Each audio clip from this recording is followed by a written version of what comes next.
आज भारत में चाहे कोई भी दफ्तर हो या फैक्ट्री, मालिक और कर्मचारी के बीच का जो रिश्ता है उसे एक बहुत पुराना कानून तय करता है।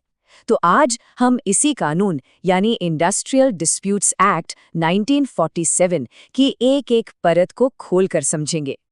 जरा सोचिए, एक कानून जो तब बना जब भारत आजाद हो रहा था, 1947 का कानून।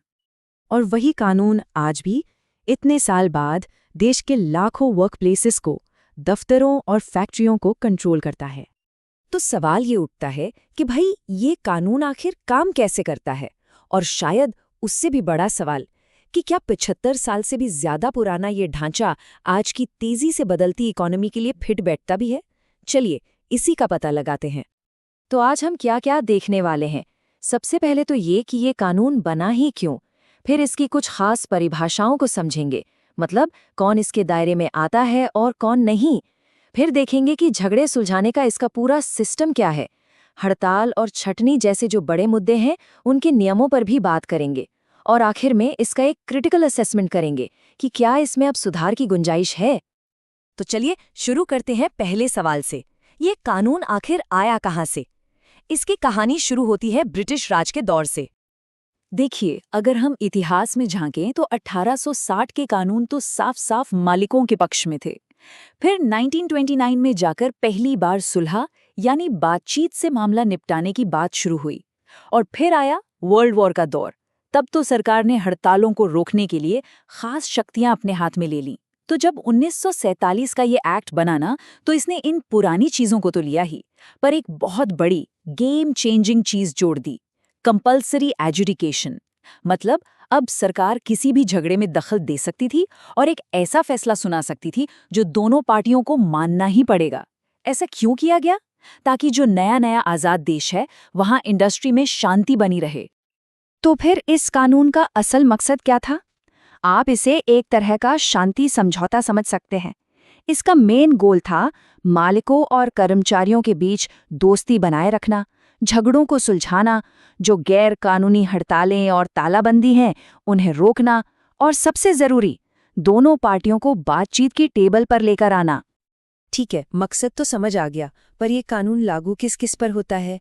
इसके लिए ना कुछ बहुत जरूरी परिभाषाओं को समझना पड़ेगा। तो सबसे पहले इंडस्ट्रियल डिस्प्यूट या औद्योगिक विवाद ये आखिर है क्या? देखिए, कानून के हिसाब से ये सिर्फ कोई छोटी मोटी नोकझोंक नहीं है। ये मालिकों और कर्मचारियों के बीच काम को लेकर, सैलरी को लेकर या काम करने के हालात को लेकर एक असल और बड़ा मतभेद है। एक ऐसा मतभेद जिससे काम रुकने का खतरा पैदा हो जाए। अब यहाँ एक बहुत इंटरेस्टिंग सवाल आता है। मान लीजिए किसी कंपनी ने सिर्फ एक कर्मचारी को नौकरी से निकाल दिया, तो क्या इसे भी इंडस्ट्रियल डिस्प्यूट माना जाएगा? और इसका जवाब है हाँ। पहले ऐसा नहीं था, लेकिन बाद में कानून में एक सेक्शन 2A जोड़ा गया, और वो ये कहता है कि अगर एक अकेले कर्मचारी को भी निकाला जाता है तो वो भी एक औद्योगिक विवाद है, भले ही कोई यूनियन उसके साथ हो या ना हो। ये एक बहुत बहुत बड़ा कदम था।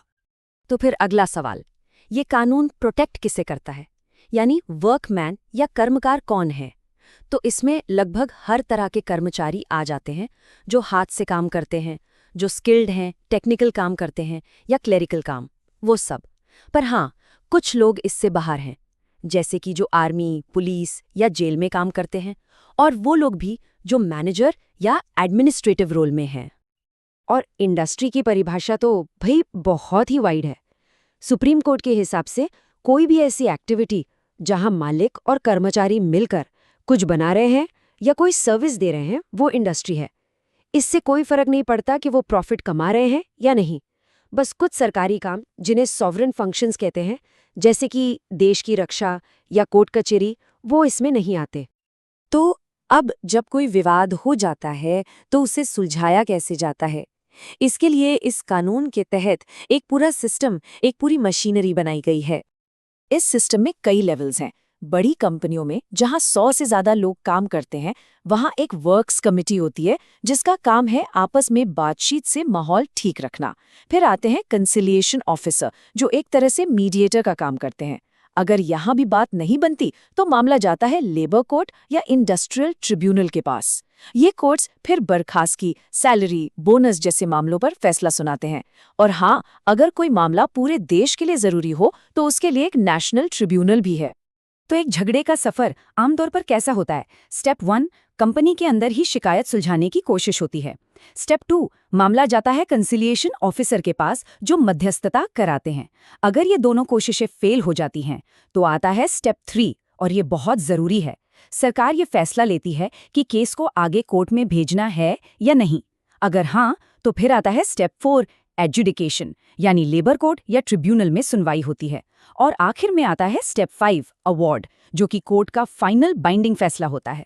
और ये फैसला दोनों पार्टियों को मानना ही पड़ता है। चलिए अब बात करते हैं उन दो सबसे बड़े मुद्दों की जिनकी वजह से अक्सर टकराव होता है, हड़ताल और छटनी। इन पर यह कानून क्या कहता है? दो शब्द हैं जो हम बार बार सुनते हैं, स्ट्राइक और लॉकआउट।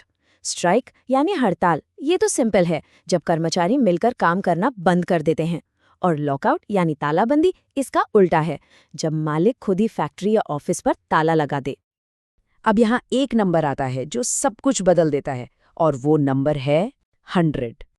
जी हाँ, जिन इंडस्ट्रियल एस्टैब्लिशमेंट्स में 100 या उससे ज़्यादा वर्कमैन हैं, उनके लिए नियम बहुत ज़्यादा सख्त हो जाते हैं।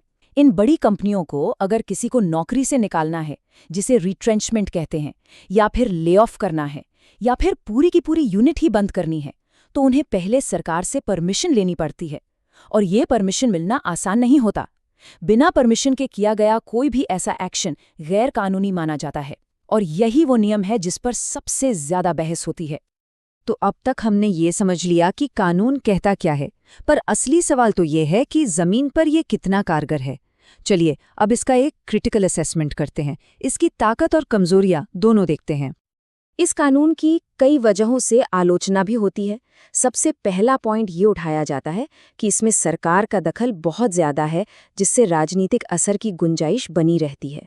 दूसरा, जो फैसला आने की प्रक्रिया है वो बहुत लंबी, धीमी और खर्चीली हो सकती है। कई बार तो ये सीधी बातचीत यानी कलेक्टिव बार्गेनिंग के रास्ते में भी आ जाता है।